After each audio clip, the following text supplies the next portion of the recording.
Jake Turner never expected his supply run to the outer colonies would change his entire life. But when he detected the distress signal coming from a damaged cargo ship drifting near the asteroid belt, he knew he had to investigate. The signal was weak and intermittent, which meant whoever was sending it did not have much time left. And Jake was not the kind of person who could ignore someone in trouble, even if it meant risking his own neck in the process. His ship, the small freight hauler, named Lucky Star, was not built for rescue missions, but it had enough power to get him close enough to dock with the disabled vessel. And when he finally managed to connect the airlocks and force open the inner door, he found something he never anticipated: two alien women huddled together in the cargo bay, surrounded by damaged equipment and broken containers.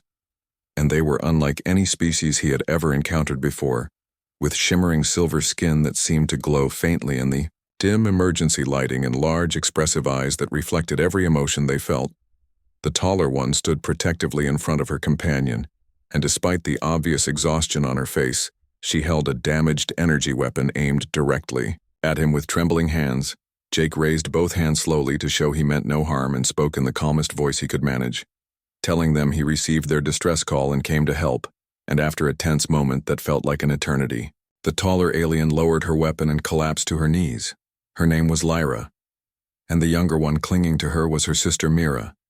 And they explained in halting but understandable English that pirates had attacked their transport ship, killing the crew and stealing their cargo before leaving them to die in the wreckage.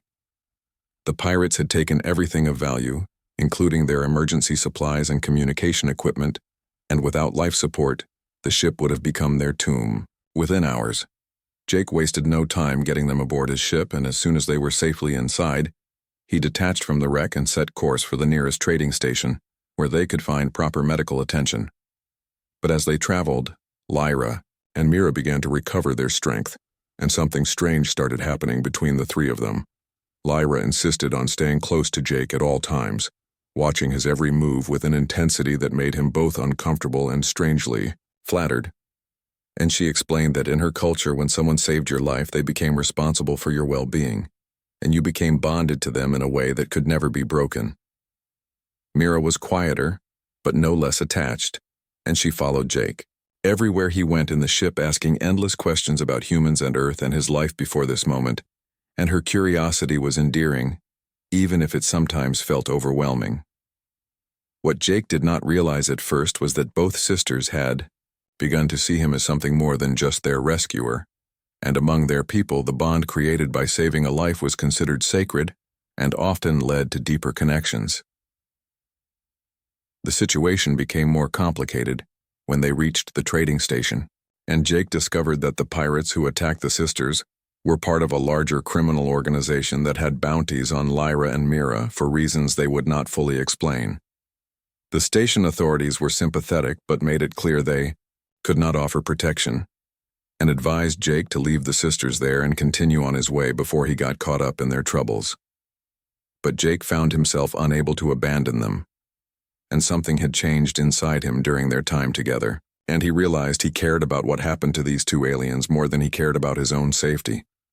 Lyra noticed his hesitation and placed her hand on his arm, and her touch sent a strange warmth through his body, and she told him that he had already done more than anyone could ask and that they would understand if he needed to leave. Mira stood beside her sister with tears glistening in her large eyes, and she thanked him for everything he had done and said she would never forget his kindness. Jake made his decision in that moment and told them both that they were coming with him and that he would find a way to keep them safe, no matter what it took. The relief and joy on their faces was worth any risk he might face, and as they left the station together, he felt like he had finally found something worth fighting for. Over the following weeks, as they traveled from system to system trying to stay ahead of the pirates, Jake learned more about Lyra and Mira and their world. They came from a matriarchal society where women held most positions of power and authority, and they were actually members of a noble family that had been targeted because of political conflicts back on their home planet. The pirates were hired assassins, meant to eliminate them before they could return home and claim their rightful inheritance, and now that they had survived the attack, their enemies would stop at nothing to finish the job. Jake also learned about the bond that Lyra and Mira believed they shared with him, and in their culture, It was not unusual for sisters to share a mate, and the idea of both of them being bonded to the same person was completely natural and expected. This revelation created tension aboard the Lucky Star because Jake came from a culture where such arrangements were far from normal, and he struggled to understand how he could possibly be in a relationship with two people at the same time. Lyra was patient but persistent, and she explained that their feelings were genuine, and that the bond they felt was not just cultural obligation but real emotion that had grown from gratitude into something deeper. Mira was more direct, and she told Jake that she had never felt this way about anyone before, and that the thought of being separated from him caused her physical pain. Jake found himself torn between his own cultural conditioning and the undeniable connection he felt with both sisters, and he could not deny that he cared for them both, and that the idea of choosing between them felt wrong. The situation came to a head when the pirates finally caught up with them near a remote mining colony, and Jake had to make a stand to protect Lyra and Mira. The battle was fierce and desperate, and Jake used every trick he knew to outmaneuver the larger pirate vessels, but he was outgunned and outnumbered, and it seemed like only a matter of time before they were overwhelmed. Then Lyra revealed something she had been hiding, and she was not just a noble from her world but a trained warrior, and she took control of the Lucky Star defensive systems with a skill that left Jake amazed. Mira proved equally surprising when she demonstrated an ability to hack into the pirate ship systems and disable their weapons remotely using some kind of telepathic technology that Jake had never heard of before. Together, the three of them fought off the attackers and sent the pirates fleeing back into deep space, and in the aftermath of the battle, Jake finally understood what Lyra and Mira had been trying to tell him all along. They were stronger together than they could ever be apart, and the bond between them was not a weakness, but a source of incredible strength. Jake made his choice that night as they celebrated their victory, and he told both sisters that he wanted to be with them and that he would learn to accept their ways and build a life together, no matter how strange it seemed to him. Lyra kissed him first, and her lips were surprisingly soft and warm against his, and when she pulled away, Mira took her place and her kiss was gentler but no less passionate. From that moment on, the three of them were inseparable, and they became a family bound, not just by the circumstances that brought them together, but by genuine love and respect. They continued to travel the outer colonies together, taking on odd jobs and helping people in need, while staying one step ahead of those who still hunted Lyra and Mira.